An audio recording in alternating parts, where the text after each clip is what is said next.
Assalamu alaikum. Walaikum salam, sir. Walaikum salam. Okay, so welcome back after the midterm exam.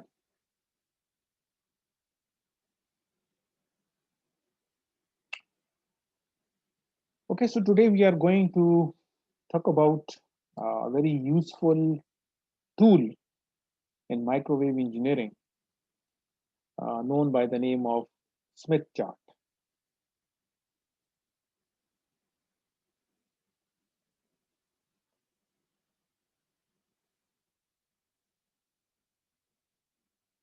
So, as a microwave engineer, you will come with this term very often. So, before using this Smith chart for microwave circuits, I want you to understand the background of this chart and why you will prefer to use this Smith chart to solve different problems.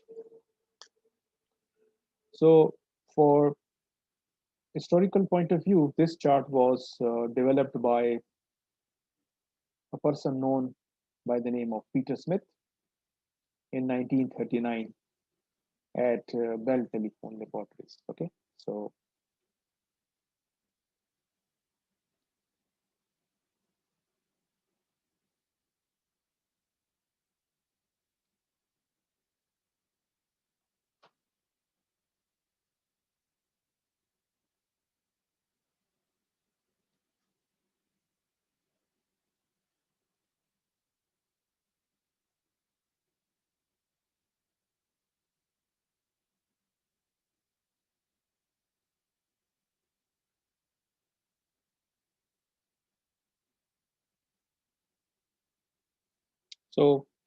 that is why this chart is known by the inventor name, that is Smith. Okay. Now, what is basically Smith chart? So, step by step, I can talk about the main features of the Smith chart. So, the main, if you describe Smith chart in a very simple term, then you will say that it is just a graphical tool. So, what is Smith chart? It is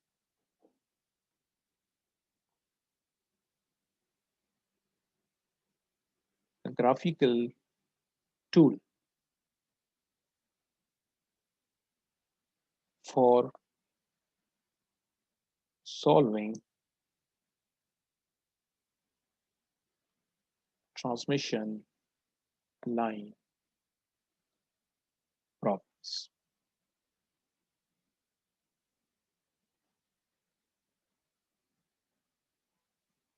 Now, someone may say that this chart, which was developed way back in 1939, and right now we are in 2021. So, why this chart is still significant, even though we are now routinely using personal computers to solve different engineering problems, as well as now there are a number of CAD tools available. But even then, this chart hasn't lost its significance in modern microwave engineering circuits. So even when you use any modern tool, any 3D simulation software, this chart is also part of that software, as well as different testing equipment that are used for testing microwave circuits. This chart is also included as part of graphical representation. Okay, so it means that this chart is going to be used for foreseeable future. Okay, so let me write it down. So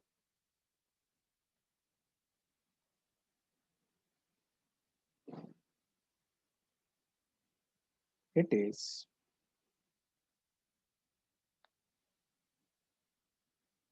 an integral part of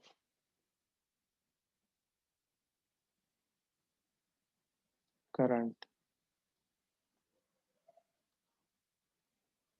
CAD software, and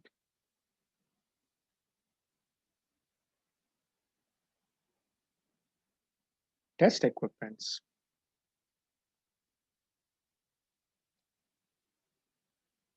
for microwave design.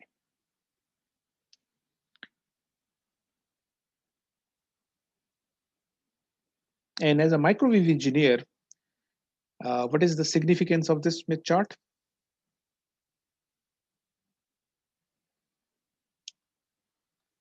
So a microwave engineer can develop a good understanding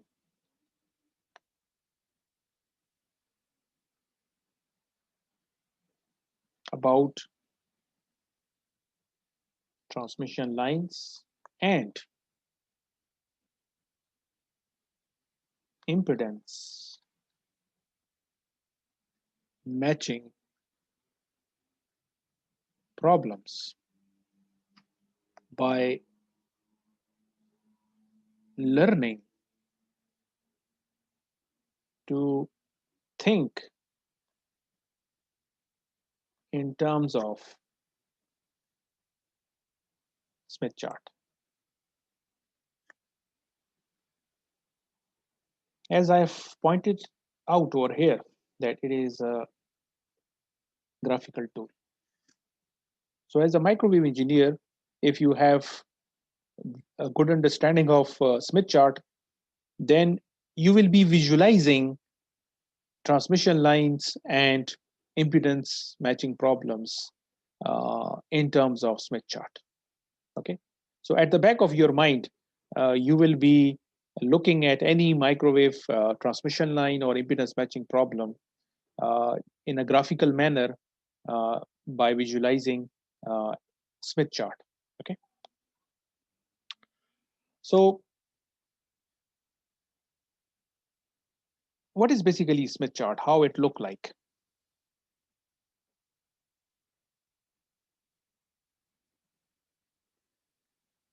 So let me draw a very rough Smith chart, but that will give you a basic understanding, and then we will try to find out how it was developed by Peter Smith way back in 1939. So graphically, if you look at the Smith chart, you will find out that it consists of number of circles. So let me draw the Smith chart.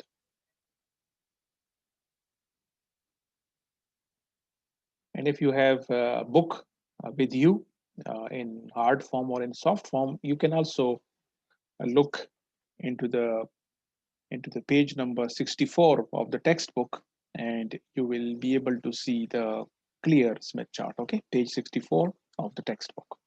Right now I'm drawing the Smith chart. Okay, so Smith chart, uh, it look like this. Okay, so you have one big circle, then you have one horizontal line, which is almost dividing this circle into two parts. That is, this is the upper half portion, and this is the lower half portion. And then what is inside this Smith chart? So let me draw some more circles. So if you are looking at the Smith chart in your book, you will find out that there are circles like this.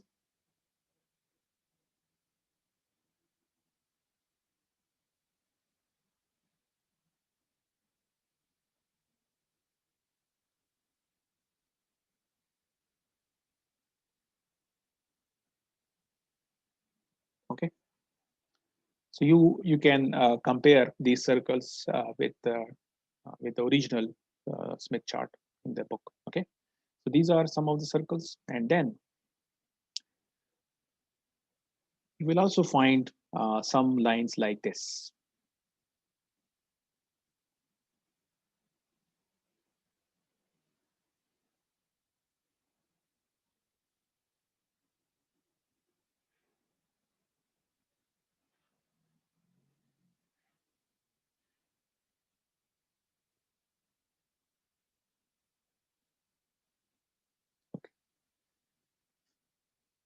So this is roughly how Smith chart will look like. Okay.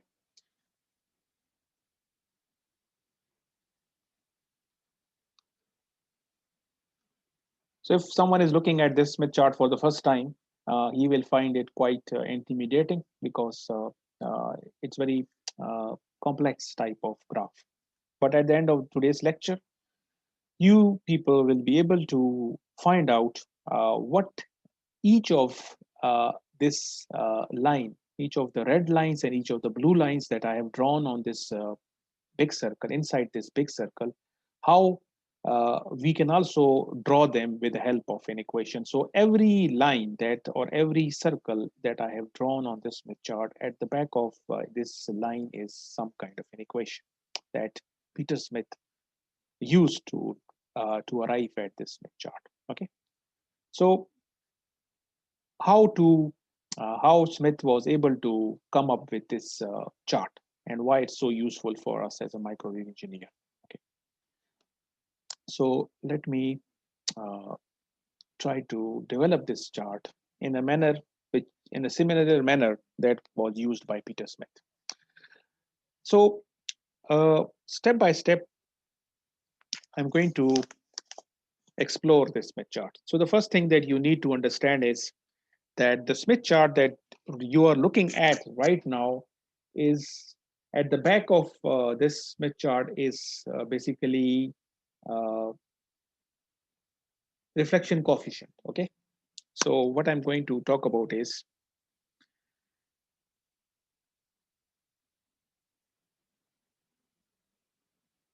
it is based on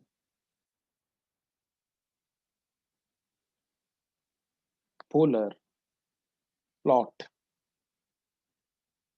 of voltage reflection coefficient, that is gamma, which we have already introduced in this course. So Smith chart is based on a polar plot of voltage reflection coefficient. So let me uh,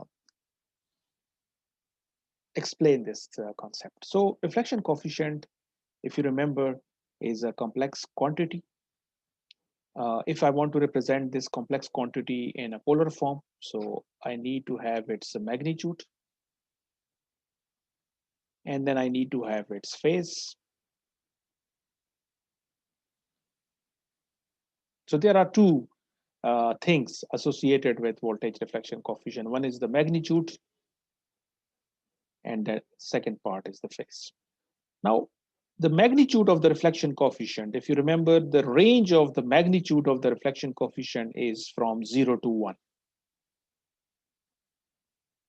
This is something that we have covered in our previous lectures. Okay, so what is the range of reflection coefficient magnitude? The minimum value is 1 and the maximum value, sorry, minimum value is 0 and maximum value is 1. Okay, this is something which we know already.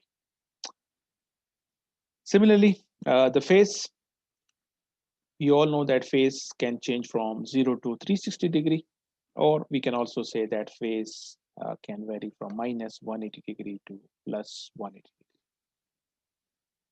So this is something which we know about uh, reflection coefficient.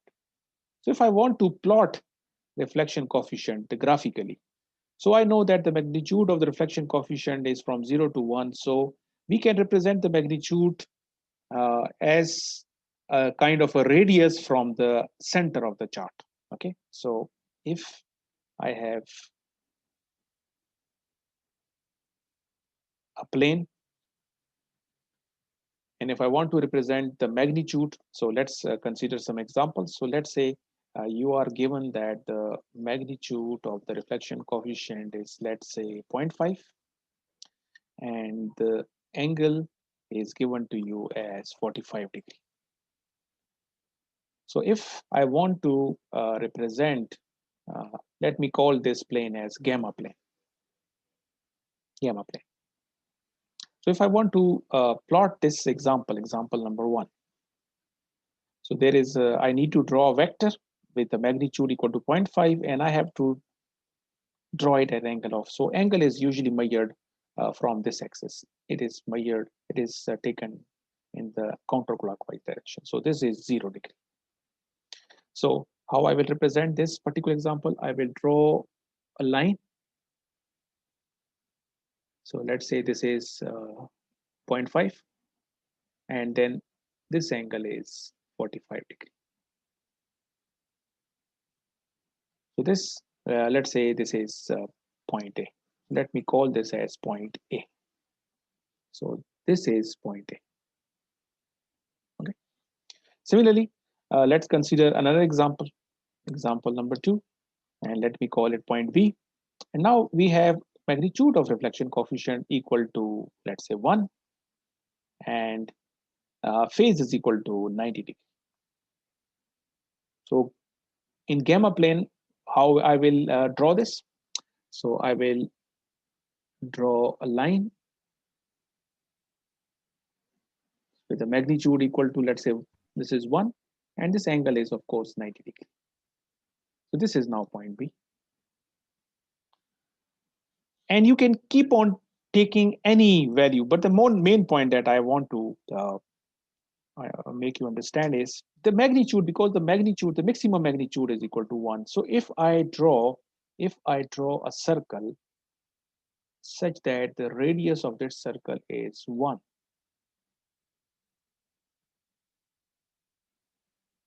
so let me call this as unit circle.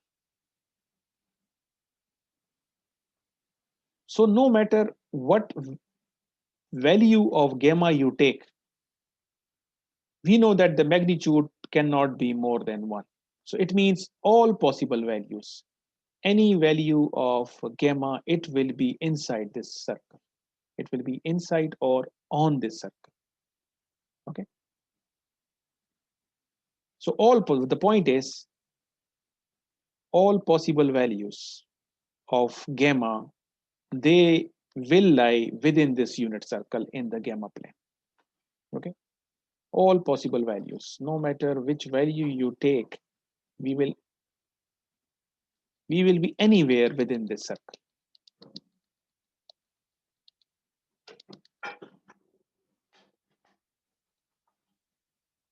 But where we will be within this unit circle, that will depend on the magnitude part, and it will depend upon what is the angle. Okay.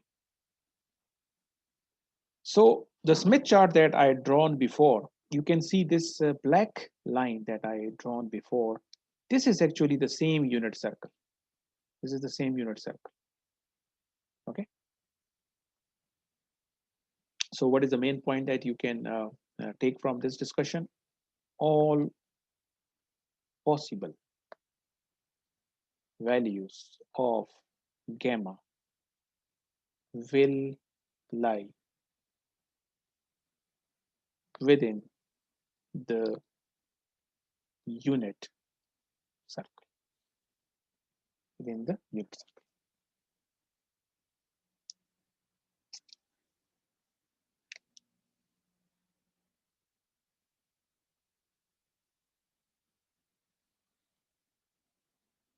Now,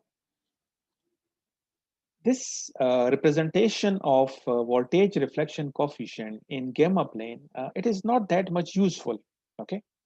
If I am given this information that reflection coefficient is equal to 0.2 e to power j 60 degree, if this information is given to me, I can represent this information in the gamma plane. Okay. But from microwave engineering perspective, this representation of reflection coefficient in gamma plane is not of any use. Okay. So what is the utility of the Smith chart? If the point is, it is based on a polar plot. So what I'm going to draw is this axis is normally not drawn on the Smith chart. So if you look into the book, this axis will not be there, but I just want to show you for your understanding purposes. So you can look at it as if this line, horizontal line, and this, let's assume that there is also some vertical line as well. So this represent, of course, I have represented reflection coefficient in polar form, but you know from your complex number knowledge that any complex number can also be represented as if it has some real part. So let's represent it by gamma r.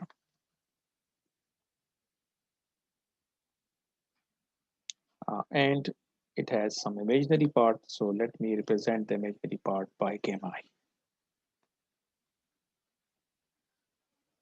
So this number, which was represented in this form, you can also represent it in this manner. So based on that, this axis will be called as the real gamma axis, and this axis will be called as imaginary gamma axis. And this is what I'm calling as gamma plane. So Smith chart is actually plotted on this gamma plane. Okay, you have this gamma plane, and then on top of that you have this number of circles, which, and those circles are actually called as Smith chart. But what is the use of these circles, the red circles and blue circles? Of course, right now you may think that these blue lines, why I'm calling them circles, but actually they are part of a circle. Okay, we have taken only a portion of the circle.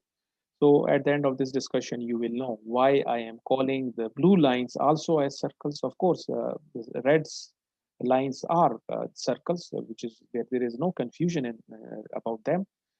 You may be confused that why I am also calling the blue lines also as circles. Okay, but it will be clear to you in a short while. Now, what is the advantage of Smith chart? Okay, because just plotting reflection coefficient on gamma plane, it is not that much useful for us. Okay, so what is the main point? So let me write it down and then I will explain it.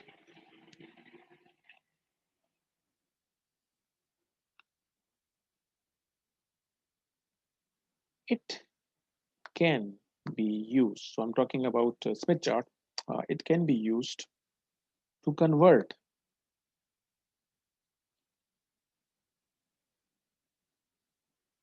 from reflection coefficient to normalized impedances, as well as we will also consider admittances as well. It can be used to convert from reflection coefficient to normalize impedances or admittances and vice versa.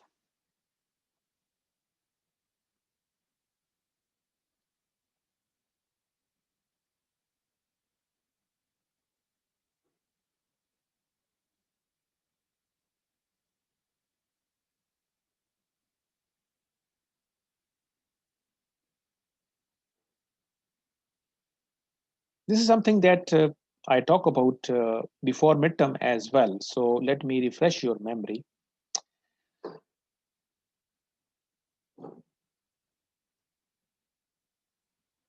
If there is a transmission line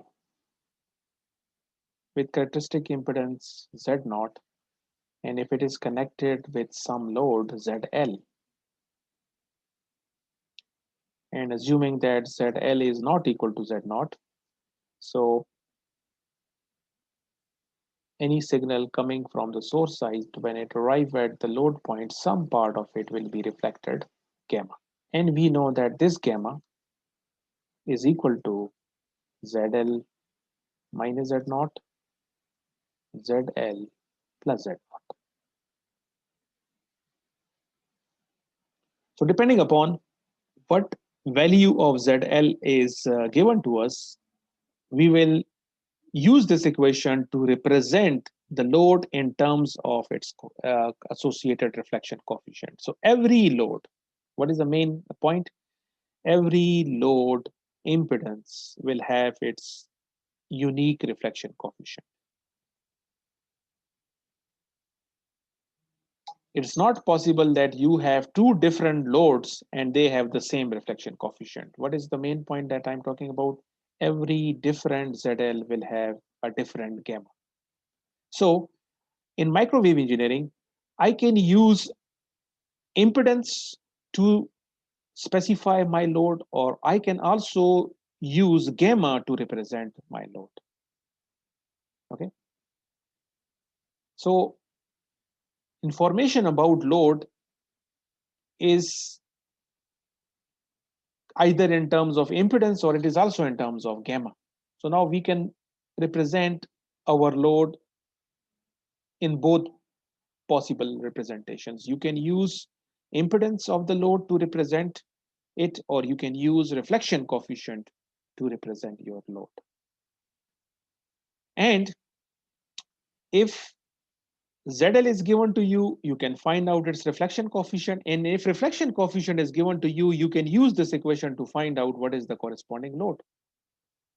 But this is, if you use this equation, so we will say that you are using equation, you are using analytical method to find out the value of gamma from ZL or the value of gamma from ZL. But now we can do the same thing with the help of Smith chart. And this is the statement that I'm making. What is the statement that I have written?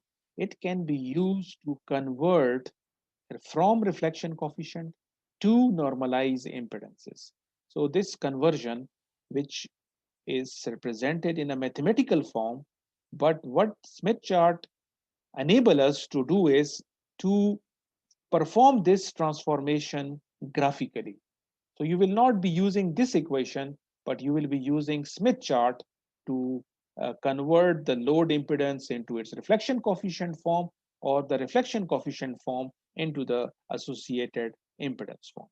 How it can be done, I will talk about it, but this is the meaning of this statement. But there is another important thing that you can notice over here is that I have used the word of normalized. I have used the word of normalize. So with that, I can make another important point about Smith chart, and that is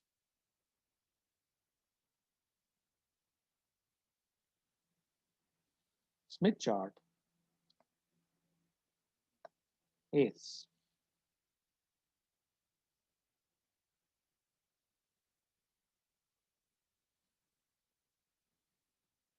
used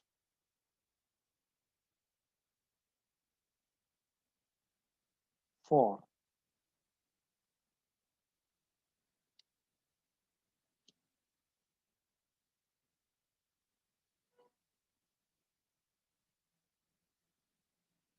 normalized quantities. The normalization constant is usually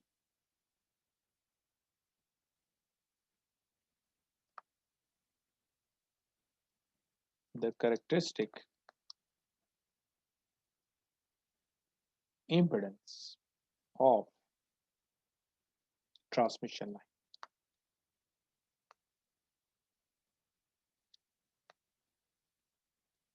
And if you remember, the symbol that we use for characteristic impedance of transmission line is Z naught.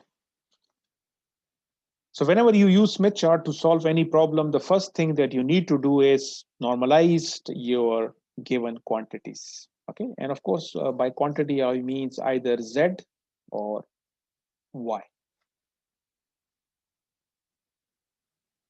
So just to give you an example, if you are given information that load impedance is ZL, represented by this capital ZL, okay? So this ZL is my load impedance.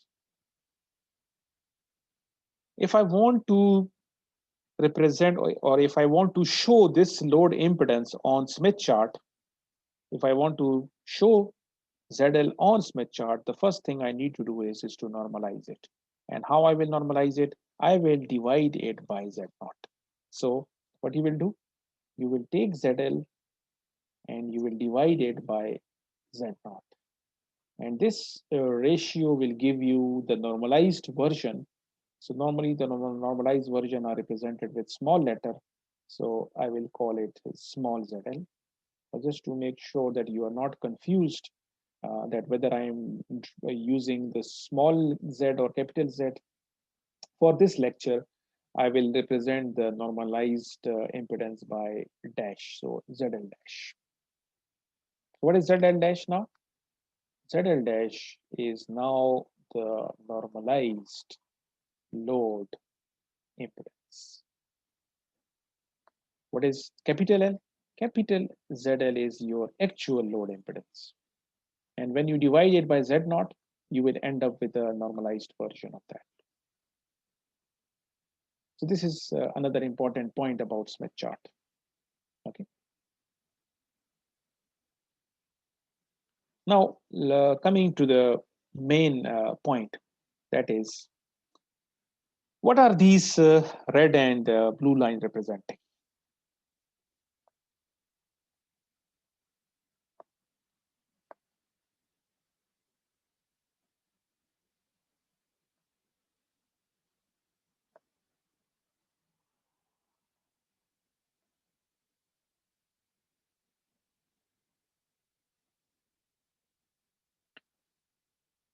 So before I uh, develop the equation, another important point is, if load information is given to you in terms of its impedance. So load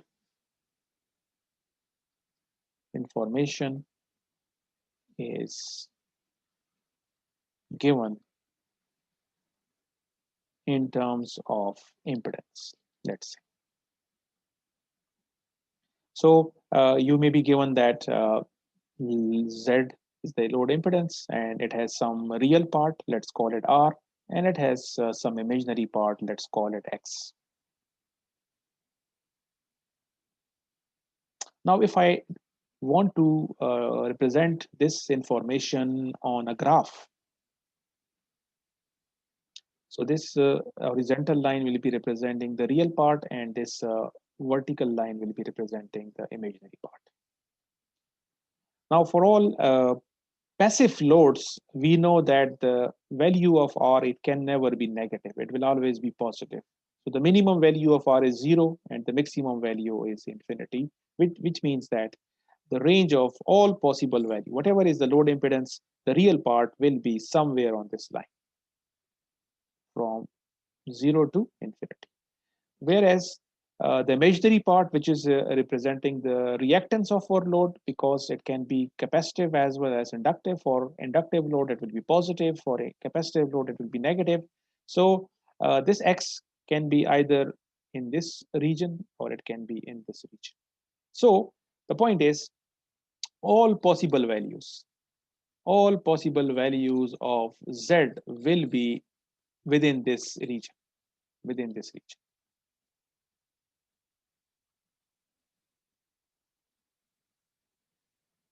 So this is Z plane. So on Z plane, if I want to represent my load graphically, it will be anywhere within this region, depending upon its real part and depending upon its imaginary part. If X is positive, then we know that we will be only within this region. So this is for positive X. Okay, and if X is negative, then we know that this green area, it is representing minus X. Okay, so this is the possible region where any load will lie. So I will say all possible load impedances will lie within this shaded area. And you can see, if I ask you how much is this area, so of course you will say this is the infinite area. Okay, If I consider all possible possibilities about z, so z can have any value, so it means this whole region. And of course, because this is from 0 to infinity, similarly x is also from minus infinity to plus infinity. So the region that we have to draw to represent all possible value of z, it has infinite area. Okay. Now with this background, let me talk about Smith chart in the next session.